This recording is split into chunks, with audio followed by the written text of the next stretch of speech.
ஒரு நாள் வீட்டில் பயன்படுத்துகிற நீரை யதார்த்தமா குளிரூட்டியில் வைத்து கட்டியாக்கி திரும்ப உருக்கி பார்த்தபோது அதில் நிறைய வெண்மை நிற படிமம் இருக்கிறத பார்க்க முடிஞ்சது.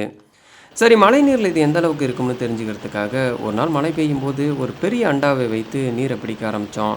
தொடர்ச்சியாக கிட்டத்தட்ட 1 மணி நேரத்திற்கு மேலே மழை பெய்ததுனால ஓரளவுக்கு தண்ணீர் நிரம்பி இருந்துச்சு. அதை அப்படியே எடுத்துகிட்டு வந்து வீட்டில் இருந்த ஒரு சிறிய பாத்திரத்தில் ஊற்றி ஏற்கனவே வச்சுருந்த குடிக்கிற நீர் கூட இதையும் சேர்த்து உள்ளே வச்சாச்சு.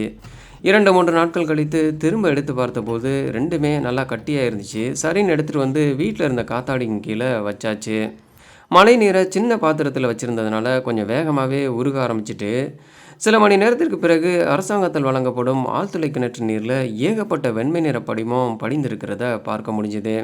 ஆனா, மழை நீர்ல பெருசா எதுவும் இருக்கிற மாரி தெரியல. ஒரு சில சிறு சிறு கட்டிகள் மட்டும் தான் கிடந்தது. இருந்தாலும் இன்னொரு முறை சோதனை செய்து பார்த்துக்கலாம். சரி, வடிகட்டி பார்க்கலாம்னு பார்த்தா எவ்வளோ இருக்குன்னு நீங்களே பாருங்களேன்.